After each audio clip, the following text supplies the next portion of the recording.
Yo, what's up, everyone? Welcome back to the channel.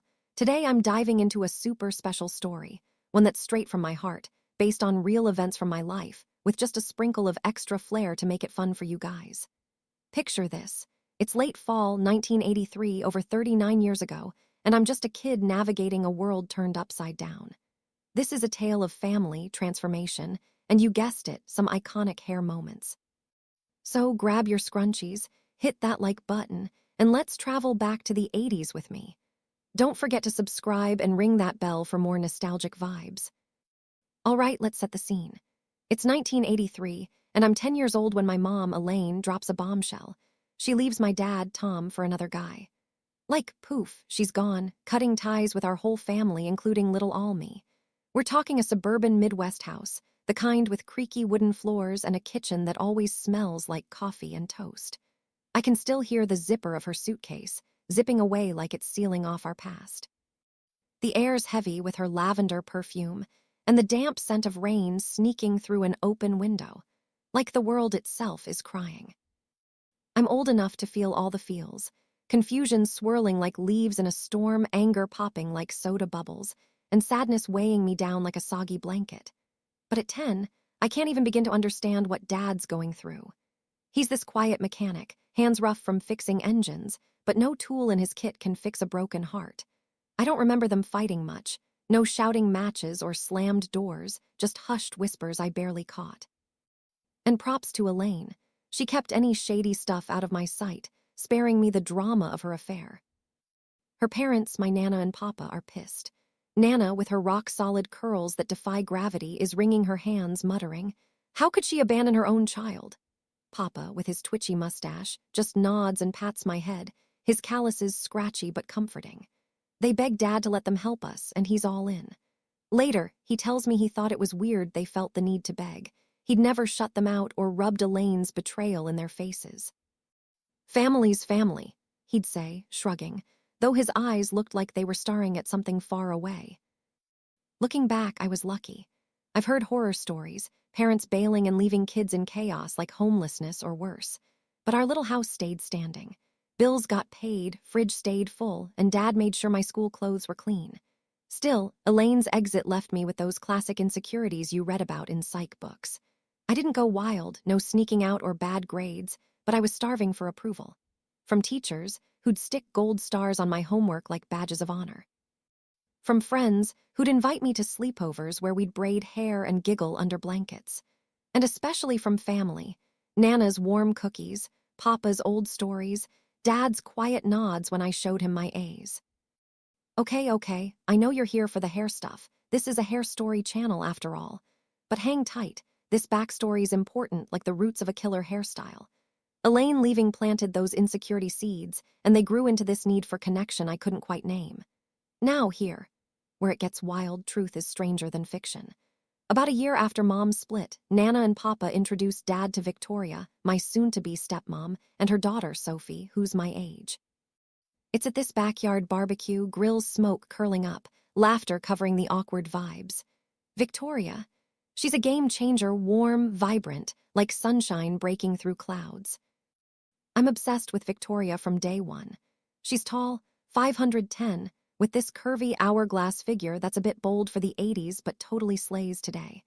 Her natural tan Italian skin glows like she's fresh off a beach vacation. She's kind, whip-smart and funny, always the life of the party, organizing games or cracking jokes that have everyone doubled over. And here's the tea. She's the reason I later realize I've got a bit of a hair fetish as a teen. It starts innocent, but it's a whole thing. Stay tuned for that. Victoria's all about switching up her dark hair. One day it's loose curls tumbling down her back, the next it's pinned straight for a boardroom vibe, or up in these elegant buns or fancy updos for date nights. She even plays with color, subtle highlights, bold auburn, you name it. Get this, back in the 70s, she rocked a full-on disco afro perm. Her hair's her playground, not some checklist for feminine beauty. She keeps it long, but it's not about pleasing anyone. It's her vibe, her rebellion, her way of saying, "This is me." Sophie, her daughter, is 11 like me, and her long, wavy chestnut hair is always down, flowing like a dream. I'm so jealous. Not in a mean way, but like I want that hair. On top of that, Victoria's always brushing Sophie's hair in the evenings, turning it into this super sweet bonding ritual. Picture them on the couch, Sophie sitting between Victoria's knees, the brush gliding through those waves like it's nothing. Sometimes Victoria adds ribbons, weaves in braids, or just brushes it back for a fresh look. They talk about school, work, everything, and sometimes they sing Italian folk tunes or Madonna hits, their voices blending like a perfect playlist. It's the kind of mom-daughter moment I've never had, and it hits me hard. The first time I see this, I'm staying at their house. Dad's on a work trip, rare, but he's a sales rep for auto parts, so it happens. Usually I'd crash with Nana and Papa, but they're off in Florida, so Victoria offers to take me for the weekend through Friday. It's awesome. Board games, homemade pizza, where I totally botch the dough toss, bedtime stories with Victoria doing all the voices. Sunday night, I'm in their guest bathroom, steam thick with floral soap, wearing my pink ruffled nightgown, brushing my hair with this ancient, beat-up brush that snags every knot. Victoria knocks. "You good, Lily?" I open the door, and she's about to say goodnight when she spots my sad excuse for a brush. "Whoa, honey, want me to brush your hair? That thing looks like it's seen better days. You could yank out half your hair." I'm embarrassed. Dad's practical, so we don't replace stuff until it's dead. But Victoria's already on it. "I just got new brushes for Sophie and me. Wanna try one, Lily?" She's back in a flash with this sleek black brush, red center, black tines like little soldiers. I can still see it, shiny under the bathroom light, promising smoothness I've never known. "Here, lean back in this chair, sweetie," she says, pulling over a cushioned stool. I'm grinning as I sit, leaning back as she stands over me. The brush glides through my hair like butter, no tugs, just pure bliss. It's like a scalp massage, sending tingles down my spine. She asks about school, my favorite subjects, math and art, my friends, and I'm spilling stories I've never told Dad. She laughs, shares her own childhood tales, and soon we're giggling like old friends. The room's warm, smelling of fresh laundry and her subtle perfume. I don't recall every word, maybe a funny classmate story or her tips on handling bullies, but she keeps it all about me, making me feel seen. Suddenly she stops and I turn, heart skipping. "Something wrong, Victoria." She laughs, pointing to the mirror. "Nope, silly goose, I'm done." Brushing my hair usually takes 20 minutes of torture, but this flew by. My hair looks amazing, even, smooth, like I got it professionally straightened. "I'll fix flyaways tomorrow, but you're set, Lily," she says with a wink. I jump up and hug her, burying my face in her robe, her warmth wrapping around me like a blanket. She hugs back, strong and sure, and I swear she gets how much I need this mom figure in my life. Elaine's absence is a hole, and Victoria's filling it with kindness. I go to bed with the biggest smile, that new brush on my nightstand like a trophy. I'm a calm sleeper, so my hair's still perfect at breakfast. Victoria hands me orange juice, points to my toast and banana, and flicks a few stray hairs straight. "Good morning, sunshine," she beams, then calls to Sophie. "Doesn't Lily's hair look great today?" Sophie, grumpy morning person but sweet, forces a smile. "Yeah, looks really nice, Lily." I'm glowing, thanking them both. Victoria's cooking is next level. Spaghetti, lasagna, always with fresh bread and salad. Thursday night, I wash my hair, wrap it in a towel, and get nervous knocking on her door. "Come in, honey," she chirps. She's finishing Sophie's twin braids, and plot twist, her hair's in matching braids. Victoria, can you brush my hair after Sophie?" I mumble, feeling like I'm crashing their moment. But she grabs my hand, pulling me in. "Of course, honey, but see, we're all braided up. Want braids too, sweetie." Sophie's eyes light up and I'm shook. "Really? You do that?" Victoria waves it off. "PSH, it's not like I'm donating an organ, Lily," she laughs. "Sit on my bench, I'll hook you up." I'm buzzing with excitement, watching her weave Sophie's hair like a pro, tying it off with pink bands. Sophie checks her reflection, grins, and pats the chair. "Your turn, Lily." I sit, towel off, grinning as Victoria chats about movies. The Wizard of Oz is our jam, clothes and random stuff, brushing my hair before braiding. It's painless, unlike my clumsy classmates' attempts. In the mirror, I look older, my face clear without hair hiding it. Time flies and Victoria claps. There you go, kiddo, what do you think? I run my hands over the braids, laughing. I love it, thank you, thank you. Sophie puts her arm around me. We could be sisters now. We're all cracking up, but her words hit deep. Friday, I'm bummed leaving their house. Victoria's dropping me home since Dad's back. In the car, our matching braids make me feel like part of their crew. I tell her I got tons of compliments at school, soaking up the attention. At home, Dad's waiting with a grin. I hug him, and he lights up seeing Victoria and Sophie. Wow, all my girls with matching hairdos. Victoria kisses him, laughing. She was a delight, Tom. We bonded over hair. Dad tugs her braid playfully. Looks great, sweetheart. She smirks, twirling a braid. Don't get used to it. I'm chopping it all off next week. My jaw drops. Why? I'm on the verge of tears. She kneels, reassuring me. Oh, honey, don't be sad. I just want to change. My hair grows fast. We'll braid again soon. Kay. I nod, feeling silly. You look like a princess with long hair. She hugs me. Aw, you're sweet, Lily. Short hair's pretty, too, you'll see.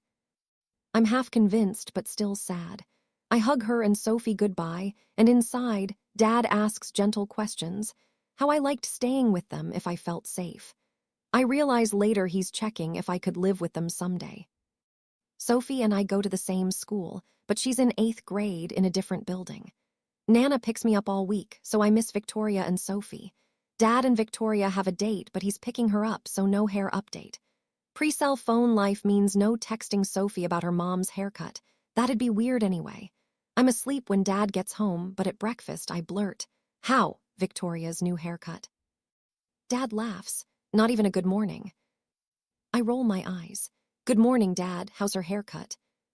He grins. Super short, but just as pretty. She asked about you too, Lily. She wants you to join her and Sophie at the mall Saturday. Sophie's getting her ears pierced, and she convinced me you're ready too, but one per ear, got it? I'm over the moon. I've begged for earrings forever. Mall trips are rare treats and going with Victoria and Sophie. I'm living. The week drags, but Saturday I'm up by 7:30, dressed in my best outfit. Dad laughs. You don't even move this fast for school. Victoria's coming at 1. I'm so excited I feel sick. At 1, her sedan pulls up and Dad walks me out. Victoria steps out, long legs first, and my jaw hits the floor.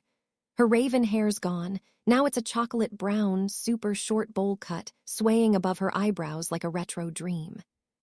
What do you think, kiddo? She grins, hands framing her hair. Whoa, you look amazing, Victoria. It's so short. I gush. She hugs me. Thanks. I asked for a Dorothy Hamill, but my stylist went shorter. Check out the back. She lifts the bob, showing a sharp V from her neck up. It's bold, not dorky, and I'm obsessed. The car rides all me quizzing her about her hair, and she humors me. Sophie's quiet, probably over my obsession. At the mall, we hit a nail salon that does piercings. A stylist spots Victoria and shrieks, Ms. Victoria, you cut your hair, it looks good. Others chime in, and I notice Victoria's always touching her nape like I did with my braids. In a back room, she hands us velvet boxes. Sophie opens hers, gold teardrops with a cursives. Mom, I love them, she beams. I open mine, faux pearl studs, but to me they're diamonds. Thank you so much, I say, holding them up. Couldn't pierce your ears without earrings, could I? Victoria winks. The piercing lady has us clean our ears. Sophie's first, gripping Victoria's hand, wincing but smiling after. My turn, I whimper, tear up, but hold Victoria's hand. Soon I'm admiring my new studs in a mirror, feeling like a grown-up. We thank Victoria tons, skipping out to split a hot pretzel, chatting about earrings and how mature we look. I notice Victoria's diamond chandeliers. Those are so pretty, new. She laughs. Nope, had M 10 years. Short hair shows M off. Sophie, you'd rock short hair too. Sophie groans. Mom, we've been over this. I like my hair long. Victoria sighs, nudging her. Fine, but try it someday. Gina'd love to style you. I pipe up. Victoria, would I look good with short hair? She's surprised. I thought you loved your long hair, Lily. I do, but I'm curious, I say, playing it cool but buzzing inside. She runs her hands through her bob. I can't picture you with short hair. Ask your hairdresser. Where do you go? I blush. Nana trims it with her kit. I haven't been to a salon in ages. Victoria's quick. She does a great job. My mom cut mine when I was little. Talk to her. I nod, a bit bummed. That week I ask Nana, how'd I look with short hair? Her poodle perm bobs as she says, why cut it? Little girls should have long hair, Lily. Let's check my style guide tonight. We flip through her 1960s guide. Pixies are too short, teased bobs too old. We settle on a 1-inch trim, tabling the short hair talk. That night I play with my hair in the mirror, imagining a bob. I need to talk to Victoria. Next morning, Dad's serious at breakfast. Lily, we need to talk. I freeze. He sighs. I forgot your birthday's in 2 weeks. I don't have a gift. What do you want? Relief hits. It's okay, Dad. Can I go to a salon? He smiles. Sure, where, not my barber, he jokes, pointing to his buzz cut. I laugh. Victoria's salon, if that's okay. He nods. I'll ask her tonight. The day crawls, but next morning, Dad's grinning. Victoria's thrilled to take you to her salon next Thursday after school. Early birthday gift. No blue hair, though. I'm ecstatic, dreaming of salon day with Victoria. Thursday, I obsess over my outfit. Pink jumper, red skirt, white stockings, black Mary Janes. After school, I march to Victoria's car, grinning. She says, ready for our date, gorgeous, right up front. Isn't Sophie coming? I ask. Nope, she's at a friend. Just us kiddo. I hop in front, hair in a ponytail. Victoria's getting a trim and we're both seeing Gina, her stylist. My heart's pounding. Elegance Salon is no rinky-dink place. Black and white walls, gold-tiled floors, mustard-yellow dryers. The receptionist, Tina, with a fluffy blonde perm, beams, is this the birthday girl? I nod shy. I'm Lily. Hi, Lily, I'm Tina. Gina's grabbing coffee. But I'll let her know you're here. Victoria hangs our coats, flips through a magazine. I'm glued to the salon action. Women getting perms, cuts, dye jobs. It's overwhelming but thrilling. Victoria taps me. You're glowing, sweetie. I love salons. Hope you do, too. Gina struts in. Think Mona Lisa from My Cousin Vinny meets Janice from Friends. Loud Brooklyn accent, jingly bracelets, hoop earrings, heavy makeup, and a massive, teased black perm. She's in a red blouse, leather pants, and all confidence. Victoria, darling. She air kisses, then pinches my cheek. You're Lily. We're gonna have a blast mackin' ya over. Follow me. The chemical sweet salon smell hits hard. I'm the youngest here, feeling like I'm sneaking into a grown-up world. Gina's station is tucked away, probably 'cause she's so loud.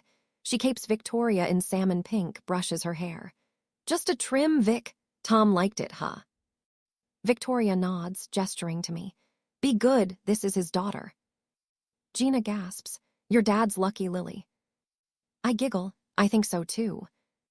Victoria blushes, smiling. Gina suggests, go shorter, Vic. You were nervous last time, but you're rockin' it. Victoria hesitates, then agrees. Okay, but not too short. Gina gasps dramatically, me, too short, never. She hands me style books. Look through these while I shampoo Vic. Fold pages you like, K. Victoria gives a thumbs up as they head to the sinks. I watch Gina shampoo her, their laughter drowned by dryers. I flip through the books, wild 80s styles, but nothing screams me. Victoria and Gina return, her hair sticking up comically. Gina laughs. I could spike it with mousse. Rockstar vibes, Lily. I laugh. She wouldn't like it. Gina brushes Victoria's hair, clips most up, and shock. Pulls out clippers. I'm shook. I've only seen those at Dad's barber. She flips them on with a clack, making me jump. They laugh as she shaves above Victoria's ear, stubble falling like ash. It's wild seeing clippers on a woman. She shaves the nape, forming a V, and Victoria's smiling, loving it. Gina turns off the clippers, the silence loud. Feel it, Lily, she says. I touch Victoria's nape, sandpaper soft, like Dad's stubble. Feels good, I whisper. She capes me, pumps the chair up, my feet dangling. What's the plan, princess? Victoria said you're turning 12. Want something grown-up, shorter. I nod, nervous but excited. Yeah, shorter, please. Perm, Gina suggests. Victoria shakes her head. Too young, find anything in the books, sweetie. I frown. Not really. Gina nods. How short, darling, needs something to work with. My cheeks burn. I liked one style. Which one? Gina asks. I look down, then blurt, can I have it like Victoria? Silence. Victoria touches my shoulders. Lily, you sure? It's a big change. Why so short? You look so pretty and I wanna look pretty like you. I admit, relieved but embarrassed. Victoria holds my hand, smiling. I'm flattered, but your dad might freak. I laugh. He said no blue hair. Gina cackles. 2 bowl cuts it is. You'll love it. She leads me to the sink, boosting me onto a tall chair. Warm water soaks my hair, and Gina's nails massage in orange-scented shampoo. It's like Victoria kneading pizza dough, pure bliss. I close my eyes, enjoying it until Gina teases, someone's loving this. You're so good, I say. She rinses, wraps my hair, and we're back at the chair. Victoria confirms the shampoo's amazing. Gina brushes my hair, sections it, and asks, sure about this? It'll grow back, but it's short for a while. I nod, Victoria's smile boosting me. I'm sure. Gina snips above my ear, 2 feet of hair hits the floor. I gasp as she cuts a ponytail, dropping it in my lap.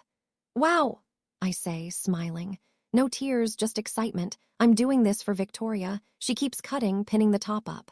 I feel exposed, but Victoria reassures, no one looks good mid-makeover. Gina grabs clippers and Victoria says, not as short as mine, she's too young. Gina agrees, attaching a guard. The clippers buzz and I giggle at the tickly thrill, hair piling in my lap. It's like a horror movie, scary but fun. Gina shapes a V at my nape, showing me in a mirror. I love it, it's like hers. I squeal. She unpins the top, snipping to form the bowl, hair raining down. My head feels lighter. She combs and snips for perfect edges, then cuts bangs, blocking my view. The sounds, snips, rustles, are intoxicating. I'm lost in the pampering. Gina dries and curls the ends under, sprays AquaNet, and spins me to the mirror. I'm speechless. My bowl cut's perfect, just above my ears and brows, dead even like Victoria's. No waves, just sleek, helmet-like shine. My head looks tiny, earrings popping. I touch the soft, clipped nape, laughing. So, happy customer? Gina asks. Yes, I nod, squealing as I shake my hair. Gina shows the V-shaped nape, gorgeous. She's adorable, Vic, like your mini-me, she says. Victoria beams, hands on my shoulders. You look prettier than ever, Lily. Gina nailed it. Thank you, Gina. I blush. She lowers the chair, helps me up, and turns me to a full mirror. My outfit pops with the haircut. I feel like Victoria's sister. We pose, laughing, until Gina nudges us. Gift bag time, mirror stuff at home, K. At the front, Tina gasps, matching hairdos. Victoria laughs. I was shocked, too. Gina hands me a bag, fancy shampoo, comb, style guide, hairspray. For your birthday, kiddo, she says, hugging me. I'm in a happy daze, touching my hair, feeling surreal. Victoria suggests a trim in a month. Yes, I shout. Gina books us, and we leave, the cool air hitting my nape. Victoria giggles, BRRR, should have done this in summer. I shake my hair, grinning. I love it, Victoria, best birthday gift. You don't mind matching, right? Mind, I'm flattered. This was a gift for me, too, she says, hugging me. Let's shock your dad. We plan a reveal. She exits the car, I hide behind her. Dad opens the door, smitten. You look fantastic. Where's Lily? He asks.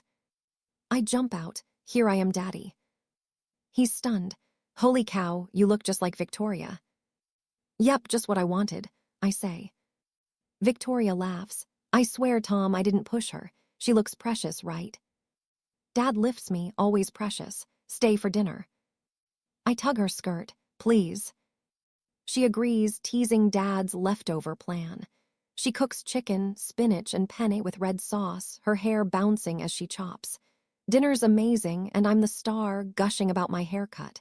Victoria leaves after dishes, hugging me. I love today, Lily. You're perfect in this style. I go to bed glowing. A month later, Dad proposes to Victoria. Coincidence? Maybe not. Next day at school, my bowl cut's a hit. Girls crowd me, asking questions.